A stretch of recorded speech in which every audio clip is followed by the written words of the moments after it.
God's plan. God's plan.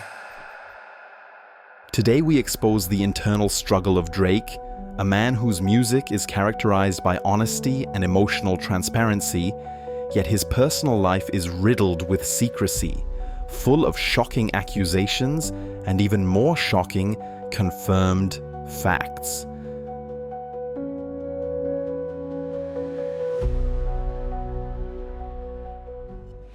Drake likes to talk about making his dreams come true, but he was so busy in the process, he didn't realize they had turned into a nightmare.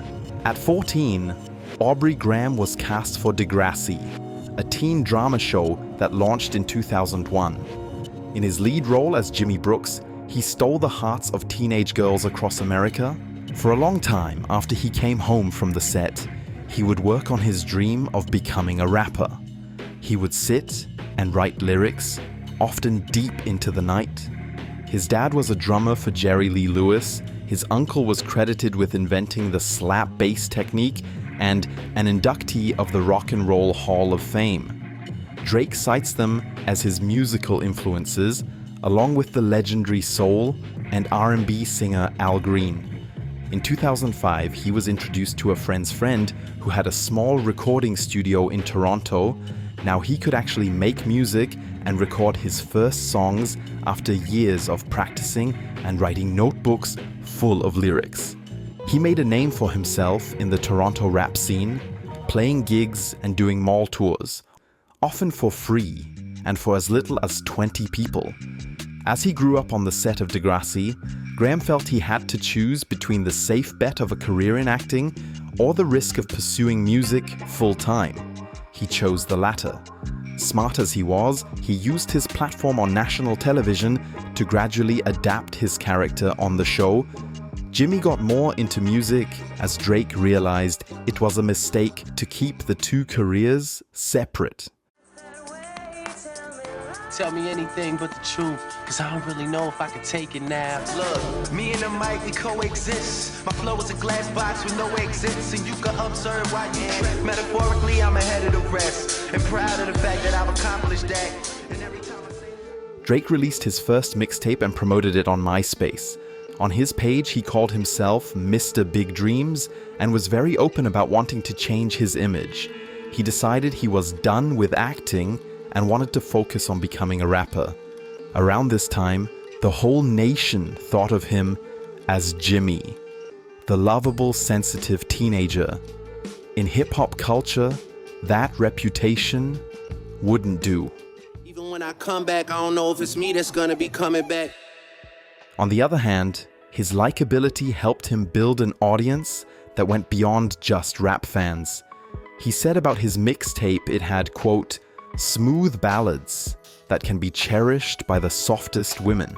In 2005, Drake and his longtime producer and friend, 𝗖𝗛𝗙𝗢𝗢 moved to Los Angeles to work as songwriters for Dr. Dre.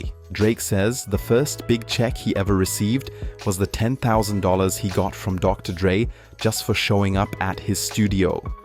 Drake describes working with the rap legend as, quote, some of the most strenuous, militant shit I've ever done.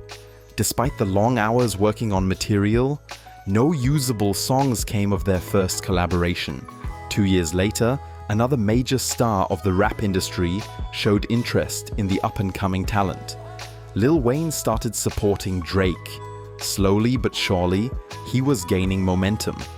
His 2009 mixtape, So Far Gone, featured popular artists like Eminem and Kanye West. Drake knew this was his shot. So Far Gone was widely distributed for free and garnered millions of digital downloads. It was this move that allowed Drake to reach a broad audience and cement his name in line with those he collaborated with. Drizzy's dreams were coming true. Lil Wayne endorsed him, featured him on tracks, brought him along on tour. After signing with Lil Wayne's label, Young Money Entertainment, Drake became an international star and built up a good reputation in the industry. His image change was almost complete.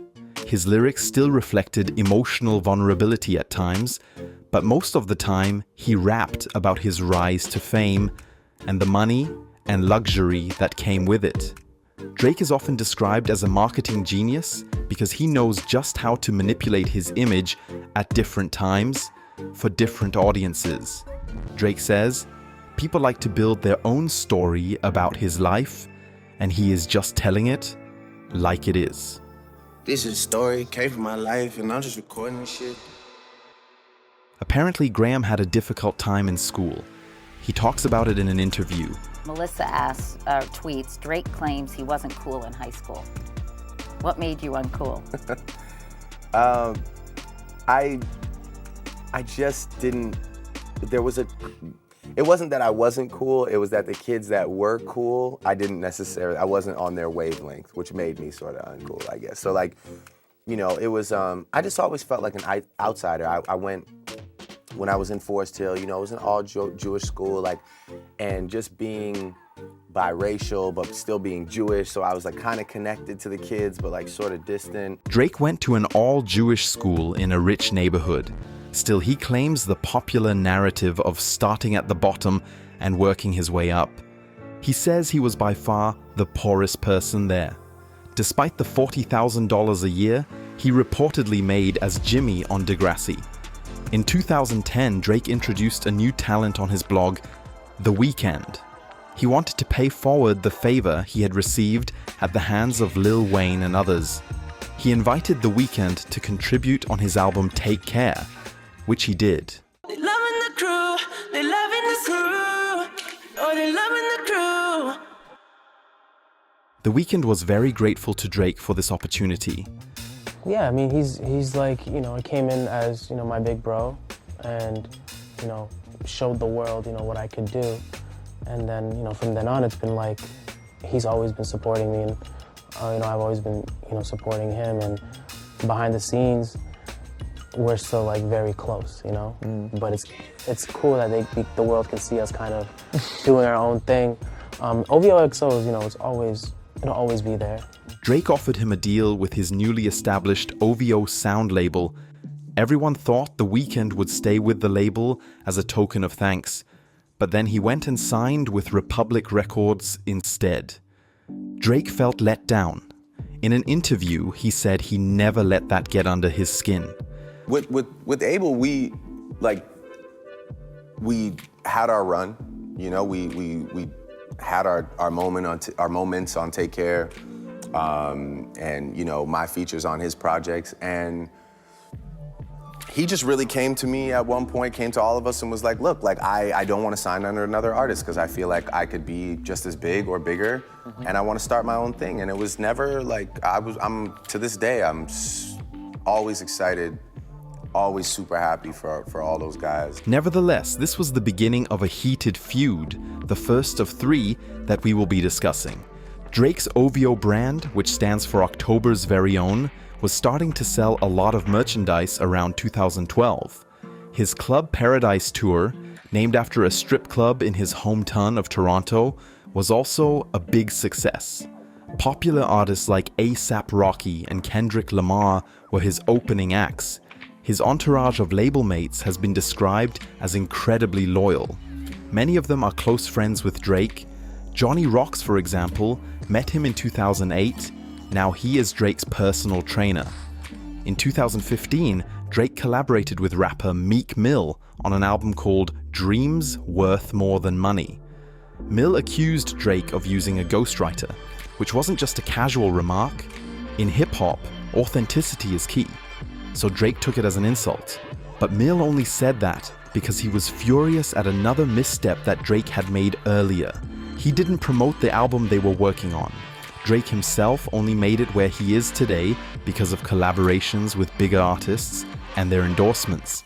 He could have helped Mills out, like he did with The Weeknd, but chose not to.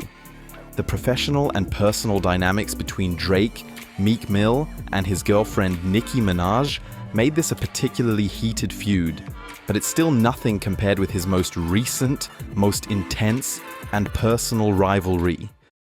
Kendrick and Drake go way back. Over the years, they have exchanged numerous diss tracks. In a rap battle, both opponents study the other, their lyrics, their character, to find potential weak spots to attack. When Kendrick Lamar first met Drake, he described him as a genuine soul. But the more he got to know him, the more personal things got between them. It was no longer just a rap battle, but a personal rivalry with no rules and no limits. Say, Drake, I hear you like I'm young. You better not ever go to cell block 1. Why you trolling like a bitch? Ain't you tired? Trying to strike a chord, and it's probably A minor.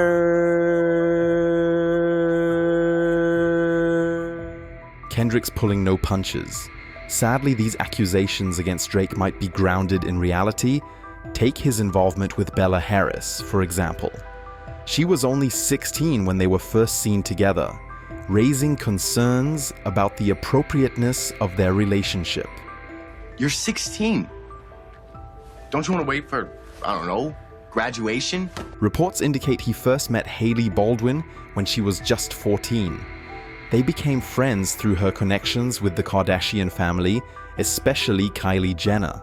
At that point, Drake would have been 24, an age difference of 10 years.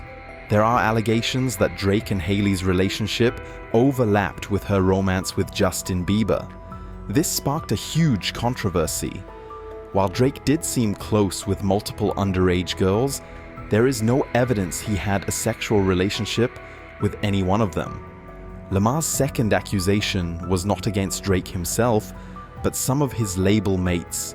He claimed Drake had convicted sex offenders on his payroll. One of OVO's most controversial members, Baka Not Nice, was actually charged with human trafficking in 2014. He has a history of criminal offenses, including convictions for armed robbery and assault. He tends to get people shot. That's no good. I don't know what he told you, but I doubt it's the truth. Drake denies all accusations against him, but curiously, never even tries to protect his label mates. Drake is not a name that you gon' see on no sex offender list. I never look twice at no teenager. Kendrick Lamar also insinuated that Graham had a secret child he was hiding from the world, and this much is actually true. In 2018, Pusha T released a diss track with details of Drake's personal life. He probably told him in private about Adonis, a young child that he wasn't sure was his. When these details became public, Drake initially denied he was the father. He later took a paternity test that confirmed it. In his album Scorpion, he talked about what that was like. Yesterday morning was crazy. I had to come to terms with the fact that it's not a maybe. That shit is in stone, sealed and signed. She not my lover like Billie Jean, but the kid is mine. He also defended his secrecy around having a son. I wasn't hiding my kid from the world. I was hiding the world from my kid. Adonis Graham lives a quiet life in France with his mother, the French painter Sophie Brousseau. Drake claimed he only met Brousseau 2 times. It was one of many casual love affairs. Sometimes you look behind the curtain at a lot of people's relationships, and they're just not as peachy as they seem. So that was just kind of my shot at anybody who feels like, oh, you should have settled by now. I love my space, I love my work, and I love my routine. And for me to break that for somebody, it would just have to be a really special person. He even portrayed himself as a certified lover boy. Initially received as an expression of his sensitive, softer side, some lyrics in this album clearly express themes of disloyalty and loneliness that seem to plague him internally. She moved out of state and shit that went left. She's seeking forgiveness. He sees himself in the role of the victim, but it looks like Drake hasn't been a paragon of fidelity either.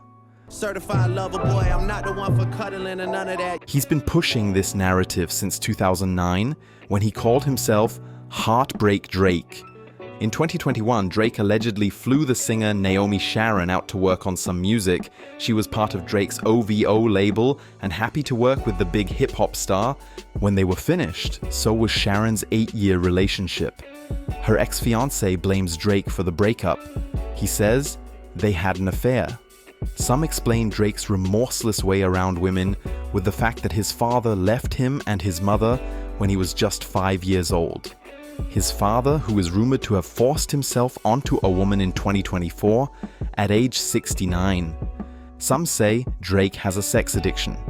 I don't know. Drake's a player, so I can't say what's going to happen with that. There are countless stories of him having sex with other rappers' ex-girlfriends. Heard that Bobby slept with Drake and is getting divorced, so I asked her. I DM'd Bobby. What? You asked her, did you sleep with Drake and are you getting a divorce? Yeah. She's like, I'm not commenting on that publicly. Wait, so you just outed her? Oh. You just outed her not public comment? This could be a way to channel frustration around his image. Maybe he wants to assert his dominance over others. We hate the bitches you fuck cause they confuse themselves with real women. Then notice I said we, it's not just me, I'm what the culture feeling. Drake says on God's plan, the only woman he loves is his mom. He does have a close relationship with her, and once posted a birthday tribute to her, saying, "I do this all for you." Recently, however, his line about only loving his mother has taken on a dark touch. Out of all the women he's been with, if we can trust Drake to be as open as he claims to be in his music, he doesn't love a single one of them. I remember that I told you I loved you, that was really in the past tense. She say, do you love me? I tell her only partly. I only love my bed and my mom, I'm sorry. Drake's fans like to speculate on hidden meanings in his lyrics. Some credit Mabed as the middle name of his son, Adonis. Others claim he is saying he loves his bed, the place where he makes love to all these women. Yet others say he's having sleeping problems. It should be noted that rappers often dramatize the facts and exaggerate. This artistic license is part of the art form. But still, hip-hop culture prides itself on authenticity. On their own, Kendrick's claims don't prove anything. But in the bigger picture, they hint at some very dark parts of Aubrey Graham's personality. Some go so far as to say Drake is a sociopath due to his natural charisma and potential manipulative behavior. However, there is no diagnosis to back up this thesis.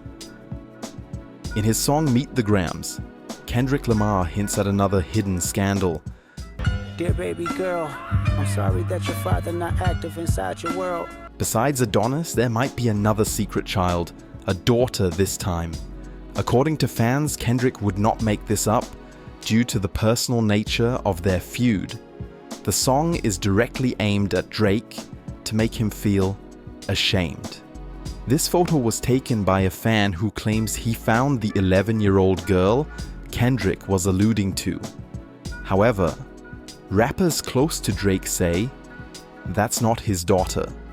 But you have to wonder, this girl might not even know who her father is.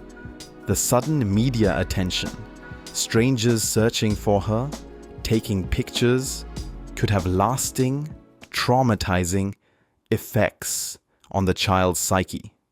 Drake is in New York. Every day he sees a man carrying around a bunch of his albums, trying to get his autograph. Many would have been mad, but Drake simply signed his album and said he doesn't want to see him there again.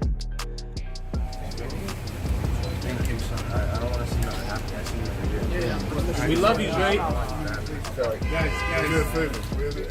He advised him to be careful because a signed vinyl sleeve will sell online for up to $2,000. In a way, he also told him he could do better than to beg for another man's signature. Drake fans claim this video shows the real Drake, the man they seem to know and love. But what if it's all an act? That's how you shoot a three-point shot. Really? Yep. A+. Could have been yours too, and I'm not. During his transition from acting to music, Drake was honest about wanting to change his narrative. Now we have to ask, is the man we see today still authentic? Did he really change his image to more accurately represent his real self, like he promised on MySpace in 2006?